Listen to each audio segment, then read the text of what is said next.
Hello and welcome back to Mrs. Roberts' Science Lab, aka my house. Today we are at my dining room table and we are going to do another really fun and cool science concept.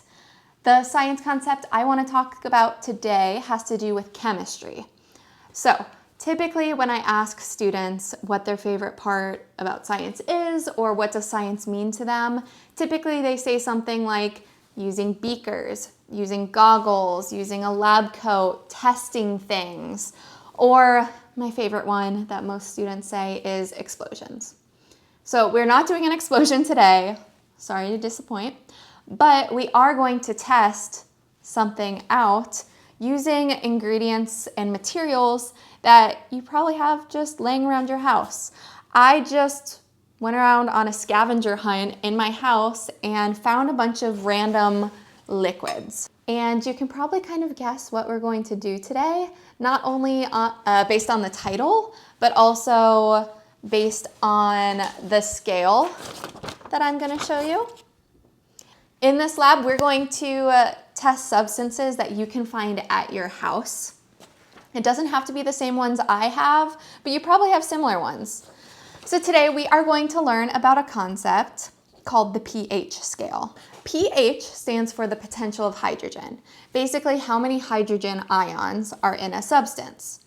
And if that pH is low on the scale from 1 to 14, if it's low, like between 1 and 7, it's going to be considered an acid. Now I want you to think about, what does an acid even mean?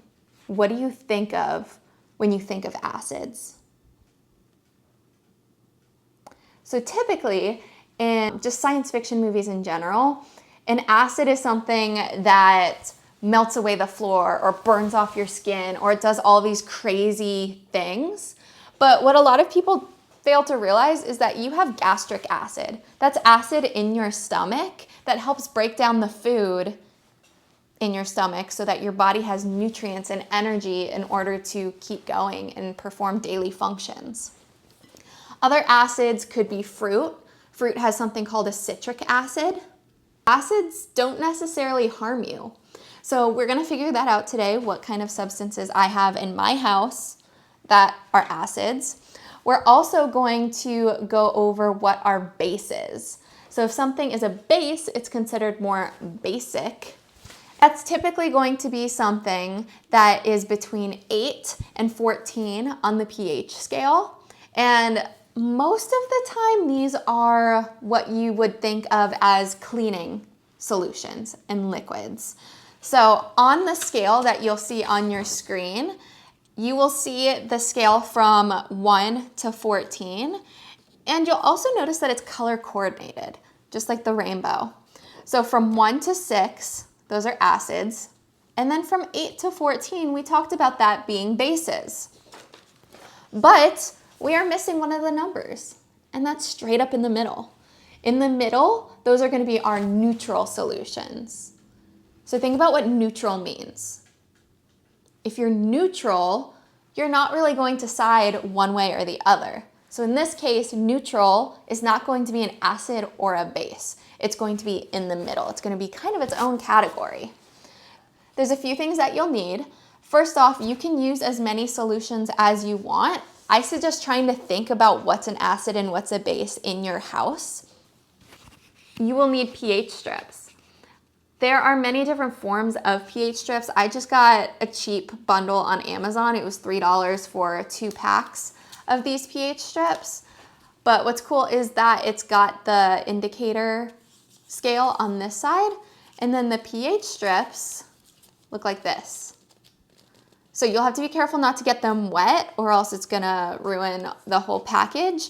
But it says pH 1 to 14. It's a drip test paper, so you have to get it wet. So your solutions do have to be liquid. If it is a solid, I'm gonna show you, for example, with baking soda, how to make it a liquid. You ready to get started? Let's go. When we look for the pH of a substance, we are going to grab one of our indicator papers, looks like this, and we're gonna go ahead and try out the substance. So the first one we're going to do today is mango juice. So this is just Mighty Mango fruit juice. I put it in a nice clean glass just so it was easier for me to dip in there, and I didn't want any contaminants around the rim of the bottle or anything like that. But it does have to be a clean glass. Why do you think the glass has to be clean? That's so that there's nothing that interrupts with the test. Because if it wasn't clean, and let's say there was dish soap in the glass, it's going to totally change the pH. And we want to make sure we are only testing the pH of the substance we want to test. So, again, the pH is going to be a number, but we base it off the color first. So I'm going to go ahead and dip it in. Boop, boop, boop, boop, boop. And what are we noticing?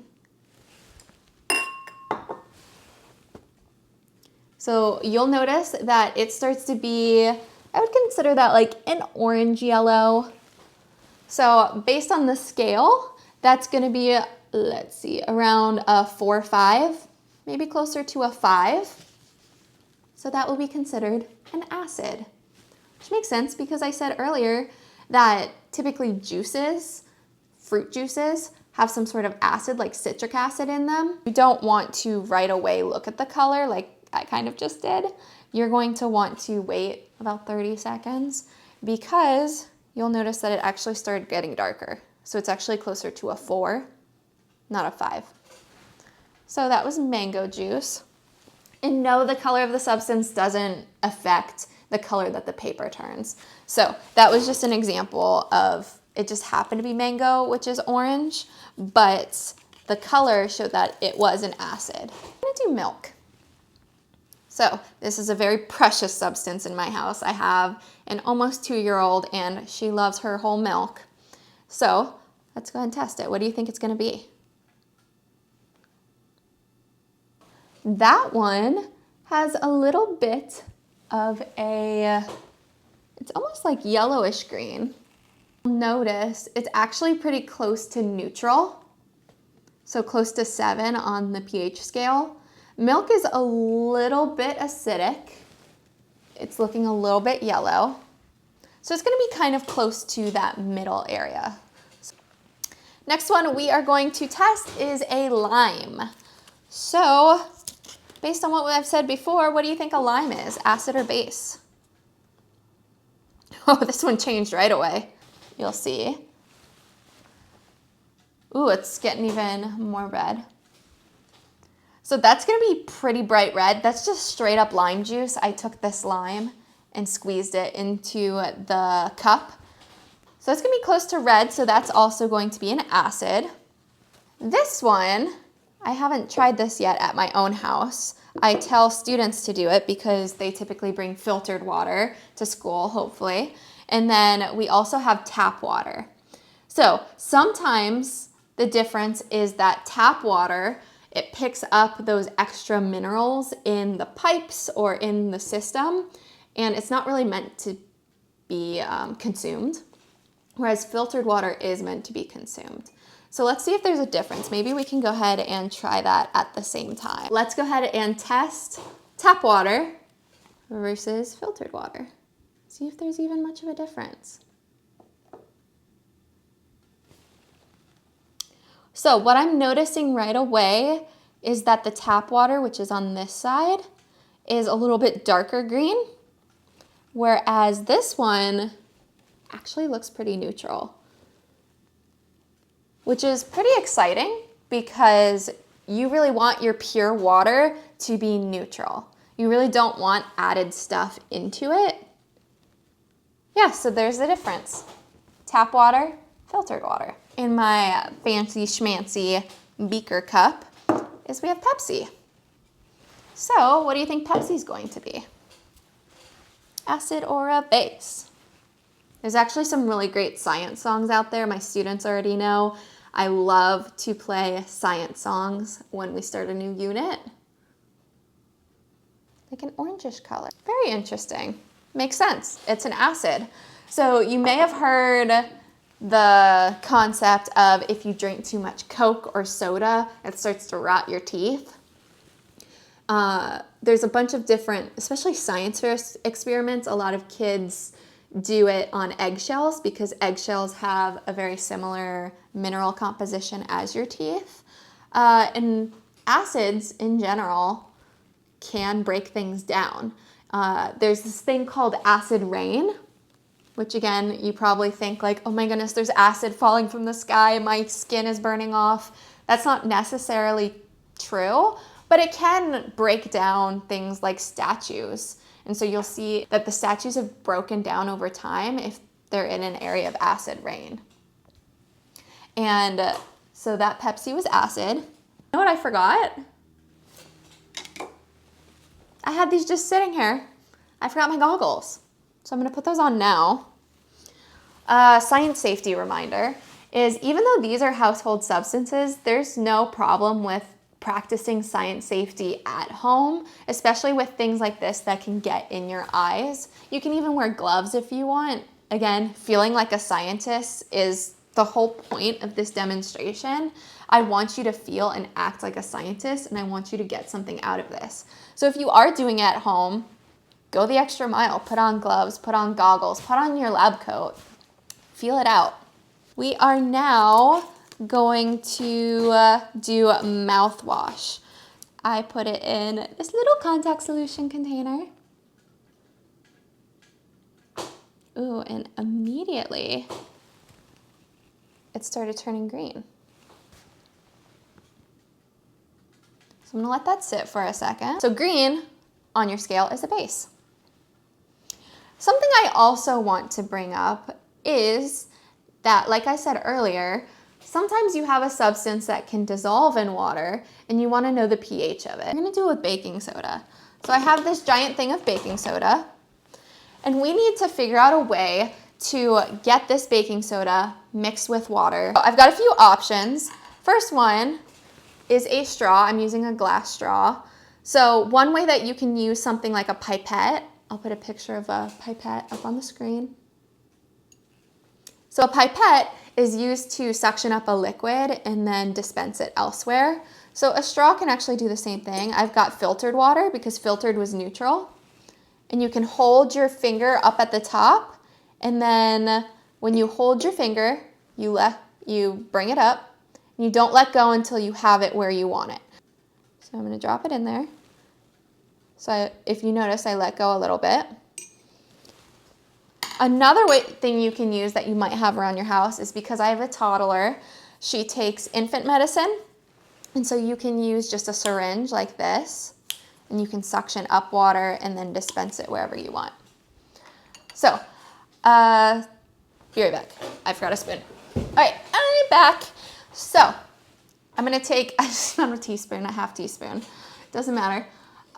It's clean, I just washed it. I'm going to dispense baking soda into the water because I need to test the pH of it. It needs to be a liquid. So maybe I'll use my little syringe to mix it up. Use what you got, people. Use what you got. Oh my goodness. Look at that. That is clearly green, which means that it's a base. Dish soap. Dish soap. Do you think it's gonna be an acid or a base? Woo! I immediately started turning green, which is good because that's what I said, is that cleaning solutions are typically going to turn darker color on the pH scale. Contact solution. Also, you'll notice if you touch a strip with wet hands, let's say I dipped my hand in vinegar and then I accidentally touched it. Oops! Started turning reddish orange. So vinegar is an acid. And then I'm gonna test contact solution. This side was contact solution and this side was vinegar. So you'll notice vinegar is an acid and contact solution is a base. Hot sauce.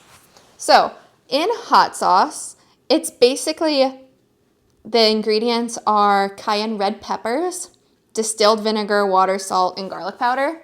That's all that's in this Frank's Red Hot.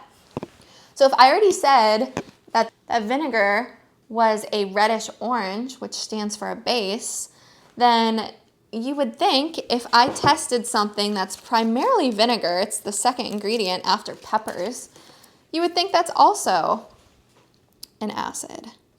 So I'm just gonna put it directly on there. Yep, that's an acid. You can also do things like bleach, but the problem with bleach is that it can bleach your clothes. It can also get on your hands, and some of these chemicals can burn. So you wanna be careful not to, especially with cleaning solutions, you wanna make sure that you're not getting it all over your hands. In a real science lab, you would have gloves on and you would be taking safety precautions. I'm gonna ask a few questions now, just as I would in my classroom, to see what you got from this little video. So the purpose of this video was to test the pH of solutions that you have in your house, just some household items. What does pH stand for again? So pH stands for the potential of hydrogen. So how many hydrogen ions, how much is in a solution? My next question is, why should you use clean glassware or clean anything when you are putting a liquid in it and testing that liquid? Why does it have to be clean? Yeah, it has to be clean because it's going to affect the pH. It's going to throw it off if it's not clean. So if I had a dirty glass that still had, let's say, coffee in it, then that coffee, which should be closer to acidic, that coffee is going to affect the pH of whatever's inside of it. And what is the number for the pH of a neutral solution? So a neutral solution is 7. And then an acid is between 1 and 6. A base is between 7 and 14. Something else that we have not discussed yet is that there is a category of strong acids and strong bases. So a strong acid are going to be the ones that typically burn and they have those stronger physical properties. So a strong acid is going to be between 0 and 3, so 1 and 3-ish. And then the weaker acids are going to be closer to neutral, so between 4 and 6. And then the same can go for the bases, except for the bases are higher numbers. So the weak bases are going to be between 8 and 10, 8 and 11, and then the stronger bases are going to be between 11 and 14. I hope that you learned a lot today with me. I hope you learned about chemistry and a certain aspect of chemistry of pH. It would be awesome if you went and told a loved one or a friend about pH. And it would be extra cool if you tried this at home with some solutions of your own and let me know how it went. Thank you for joining me today. I hope you had a wonderful time in your own science lab, and I hope to see you next time. Bye. Hi, me again. I just wanted to show you a little bit of behind the scenes of my science lab, especially because we just tested a bunch of solutions and there's some really cool stuff that you could see. Here, I've got my test papers along with all of my substances. And I'll leave a material list below with what I used, so if you want to use the same things I did, you are welcome to. Anyways, bye for real.